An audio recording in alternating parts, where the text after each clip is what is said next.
Yesterday they had a really good time without me. James, y'all had a really good time. Camille, this is like your third podcast, isn't it, Camille? Fourth. You on a roll, right? We're back today, and we are super excited. We have a special guest outside of the office today with us. We have Breanna Brimmage with us today. Breanna, how you doing? Good. How are you? Yeah, the camera right there, Breanna. Don't be afraid. People want to see you. Breanna is here with us today because I actually met Breanna through an article that was written about her, and I think it was the AJC. Was it the AJC? Yes. And you want to tell everybody about your situation versus me messing it up for you? Well, right now I was pregnant with twins, and I was trying to receive assistance from different nonprofit organizations, but everybody ended up denying me because my situation wasn't COVID related. So I ended up falling like 3 months behind on my rent, and I received an eviction letter from the leasing office, but now I got it situated with everything. Yeah, and so, I mean, the story, there was an article written about her, and I think it was about two other women that was written in the article from AJC in reference to her being, you were a part of, for those who don't know, during COVID, we had the eviction moratorium in place, and it expired on July 31st. So at 11:59, it expired. And Congress seemed to have not been able to really do anything to get it extended out. So there's a lot of people right now throughout the state facing eviction. And you were one of those people in that situation, right? And you said you were 3 months behind, but you were denied because they said that your issue was not COVID related. But when we spoke about it, if I'm right, you were pregnant with twins, correct? Yes. All right. And you don't have to be nervous. We're just having a discussion. None of us worry about the camera. None of us look over there. You were 3 months you were pregnant. And you were pregnant with twins, and the part of the reason why you couldn't work was not because you just didn't want to work, right? Yeah, it was because my doctor told me I couldn't because my pregnancy was high risk. Right. So meaning, and for those who don't know what that means, like we've never had kids before. Anybody want to explain it to me? High risk is like I can get complications throughout the pregnancy if I do like certain things. So with COVID, they asked me not to work, so I wouldn't get sick. Okay, so basically they asked you not to work so that you don't put your twins at risk, right? So you were denied because they stated that it was not COVID related. Did you ever argue the fact that, hey, me being out there, it was a risk within itself? My doctor, wrote a letter saying that my pregnancy was high risk, but the programs were saying, if I didn't lose wages, it was wages, hours, or just got fired from the job because of COVID, then I wouldn't qualify. Wow. So if that's interesting. So even though your doctor said that you were high risk being pregnant with twins, and part of the reason why he said you were high risk is due to COVID? Yes. Well, it's high risk anyway because it's a twin pregnancy, but with COVID, I get a better chance at getting COVID since I'm pregnant. Right, and then so you were denied rental assistance for that, and that was the reason why before that you were working? Yes, I was working before I got pregnant. What kind of work did you do? I was working as a receptionist at a doctor's office. Yeah. Kudos, and the reason why I wanted to point that out is because so many times when we do these movements with labor unions, the argument is that people who want assistance don't want to work. So that's a myth, right? And we found that most of those are myths. Like, it's not that we don't want to work. There's situations or there's circumstances that prohibit us from working. So you end up doing that. You end up being an AJC. I found out, like I said earlier, because I seen Senator Warnock post the article, and I reached out to you. And I reached out to you and the other two people. You're the only one who responded. And just tell us what happened from there. So we reached out. You were still at the point of facing eviction. You're a landlord. An apartment complex was put an eviction notice on your door last week. Yeah, the day after I had my kids, they put an eviction notice on the door. And, my mom, she was going back to the house, checking, make sure everything was okay. And she seen it on the door. And, she brought it back to me at the hospital. So then that's when I, tried. So while you're at the hospital, you get the news that you're getting evicted? Yeah, the day after I had. Oh, man, that's crazy. So then, I tried to call the leasing office to see if I could, work something out. Because I told them, I'm not home right now. And, I just had kids. But they were like, they already, filed the eviction. So it's really nothing they can do. And then I had talked to, Monica. Yeah, she been helping me throughout the whole time. And we was trying to get help from Star C again. She was trying to contact the lady and let her know, the CDC did recommend that pregnant people don't work also because of COVID. And then we talked to the Must Ministries. That's who ended up helping me pay my rent. And it took about to last week is when we got the rent paid on Friday, I think it was. Yeah. So right now I'm caught up on rent as of now. But you just had your twins, and you can't return to work right away, right? No, I have to wait. I have to wait till my 6-week checkup first, and then after that, I probably still won't be able to work because they're preemie, so it's gonna take a minute for them to get to the right size and everything. And you are a single parent? Yes. Assuming. But right now you're caught up on your rent. Yes. So if you were to say that you needed help, what would be the help that you would say you need right now? Just like keeping up on the bills, making sure I have like diapers and stuff and everything for the kids. All right, so if you're out there, understand that this is kind of bigger than just one person or one particular thing, that this does affect other people. So, in all reality, if you had not received help through Must Ministries, if you hadn't reached out, and probably if you didn't make it into the AJC and people started reading about your story, what would have happened? You would have been out on the streets, and you have another child too, right? I have a 4-year-old. So you have a 4-year-old daughter and two newborns. And if you, I wish I would have pulled the picture with your permission, but you put it on Facebook, so it's public anyway. Okay, yeah. Yeah, but the pictures are, her babies are beautiful. Like they're really, really beautiful. So you would have been having no place to go with your 4-year-old and your two newborns. So you got to wait 6 weeks before you go back to work, right? Well, that's if they say I can go back to work. At least 6 weeks. Yeah, because I had a C-section, so it's up to them. I don't know. Yes, I have no idea. So you have to at least wait another 6 weeks before you go back to work. So Camille, I want to bring you in on this too, because you've gotten ripped before on here about being a single mom, and you talking about the experiences that you had of being a single mom. How does this story impact you, kind of out of curiosity? Well, it impacts me with COVID going on now. Most people don't know, but I'm actually homeless as well. I'm staying with someone because we were asked to leave a house. So, not evicted. I do have a job. I work and I take care of myself. But, we were asked to leave, so we had to go. So now I'm in the place where I'm also looking for housing myself. And it's hard because with everything going on with the COVID and people getting evicted and all that stuff that's going on right now, everything is price gouged, so it's higher and it's hard to get in. So I'm running into that problem as well. Yeah, I don't know. I can't speak to blessedly. I'm not able to speak to having kids and have to deal with that aspect. Not blessedly. Take that back, okay? My curse is that I don't have to deal with the kid aspect of it. You're looking at me, James, like only if you knew. I enjoy all of mine, but it's just important. I think that a big part of the myth in all reality is that people assume that when people say they need help, that they don't want to do anything to obtain that help. So you went through every process that you could. You reached out to your landlord. The landlord reached out to Must Ministries. And no knock to anybody. The federal government has rules and regulations they have to follow. For me, I just get lost at the aspect. And I think that's the conversation I had with someone in particular when I spoke to somebody from Cobb County last week, was how do you say that it's not COVID related when the person is pregnant? And part of the reason why you don't want them out there is because you don't want to put them at risk. There was actually an article that was out today on MSNBC. This lady's a doctor, and she was pregnant during COVID. She had a baby last year in the height of COVID when no one knew exactly anything that was going on. And they asked her the question, like, if you could have gotten vaccinated back then while you were pregnant, would you have done it? And she said, knowing what she knows now as a doctor, she would have gotten vaccinated, right? Because of the fact that it's already hard to have a child as it is. The risk of your body, like going through different things, is already high as it is. But to add on the fact of having COVID to it in the midst of it, that's something that she wouldn't want to have taken on.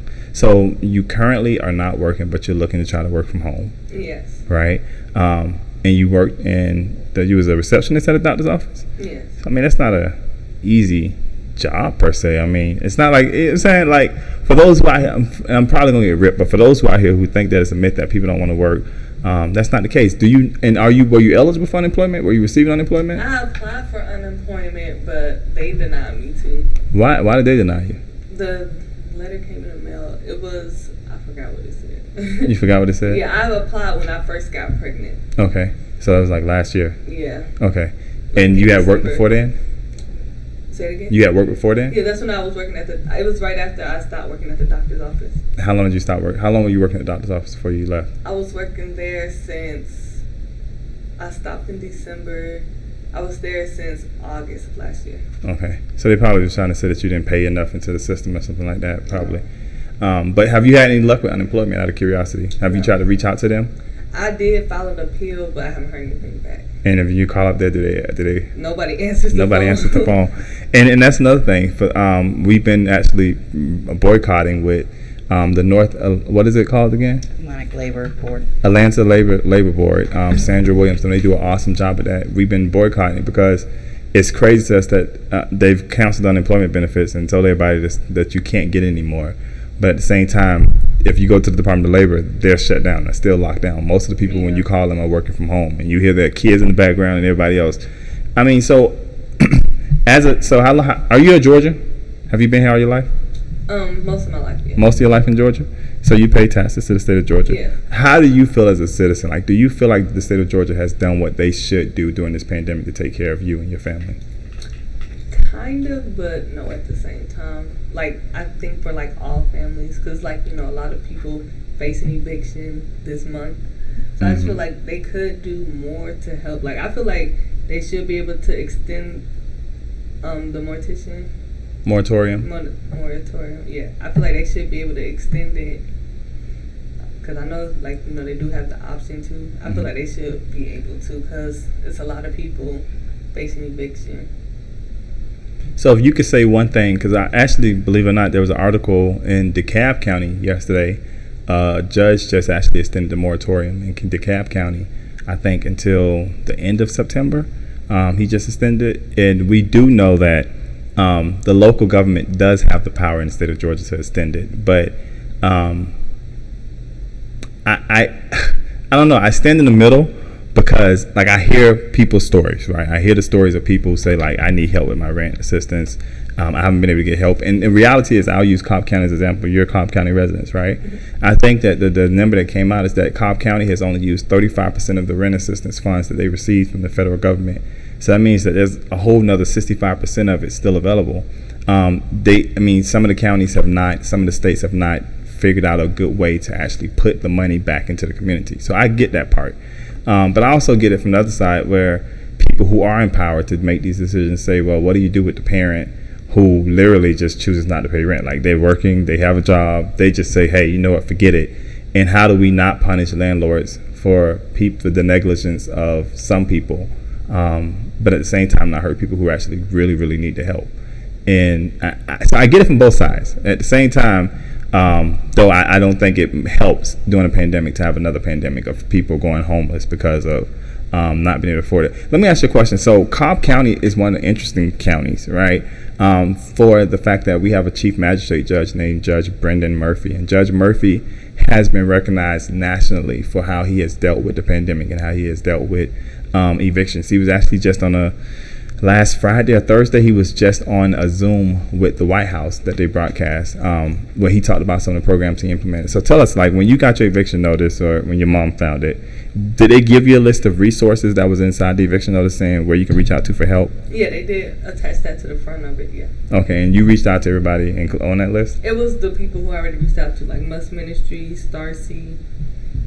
Yeah, it was basically them. Do you feel like if you were not in the AJC, do you feel like you would have gotten the help that you needed? No. Really? You look like, and you say that confidently, like, no, absolutely not. Absolutely not. So you say that you still need help with diapers, I'm assuming because you're not working, right? Didn't you start a GoFundMe page? Yes. So how could people find that GoFundMe page if they want to find it? It's titled under A Mother of Three in Need of a Miracle. A Mother of Three in Need of a Miracle. So we actually will later on, but once this podcast is done, we'll make sure we attach that link to the bottom of this podcast, so that people, as they see it, if they want to make a donation, they can go in there and make a donation. But going back to this whole thing, so Camille, you also, because I was not going to put your business out there, you also But you were very open, so I respect that. You've been somebody who looks at it from the other side too, right? You see it from the other side because we deal with some of these people all the time. You talk to them probably way more than I talk to them.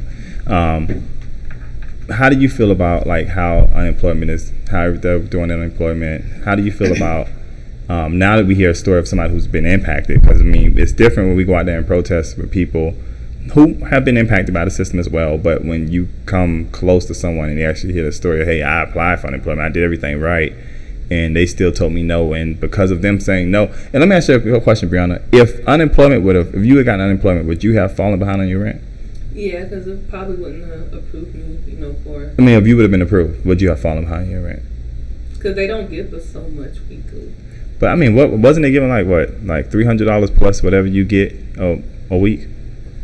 Yeah, something like that. That was only for a certain amount of time. That just ended. So that just ended the end of June. If I would have got it like when I applied, then I'd probably be caught up on rent. So Camille, from our protesting time, and we'll be back out tomorrow. We'll be in Alabama protesting with miners who are on strike, right? Mm-hmm. What impact does that make on, like for us, like for you? What impact does that make on you? Because you were a single mother partially. Yes. Okay. Well, I was a single mom, but her father was in her life. Has been there from day one. But it's different because I wasn't married to him. Right. So I still was a single parent. I had help. I wasn't one of these women who didn't have help. Her father was in her life. Her father did. Served in the military too, right? Let's clear it up for the last. Yes, he served in the military. He was in the military when I told the last story. He was over in Germany. From the last story that I told. But yeah, he's been in her life. He's done everything that he's supposed to, but it's still hard.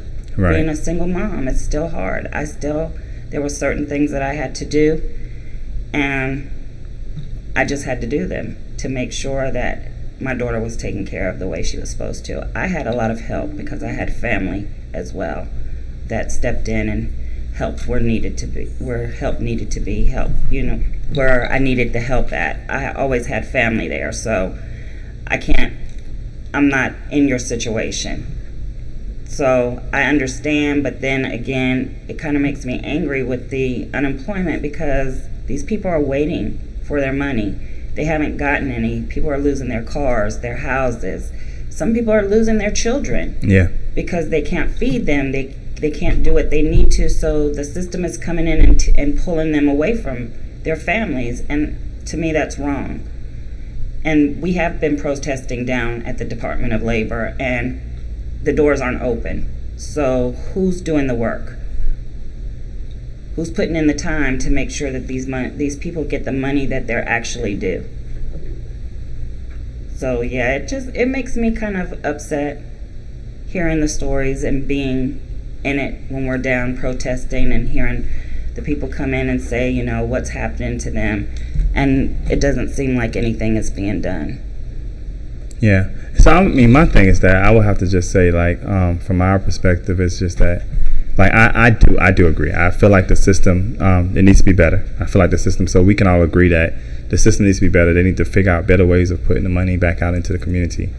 So that we don't have parents like Breanna or anybody out there trying to find a place to stay or needing a place to stay or at the risk of losing that place to try to take care of the kids, man. That's crazy, to try to take care of their body. So that definitely for people who are so pro-life, I don't get how we argue to be pro-life, but then we say, okay, well, people don't need to have the ability to be able to get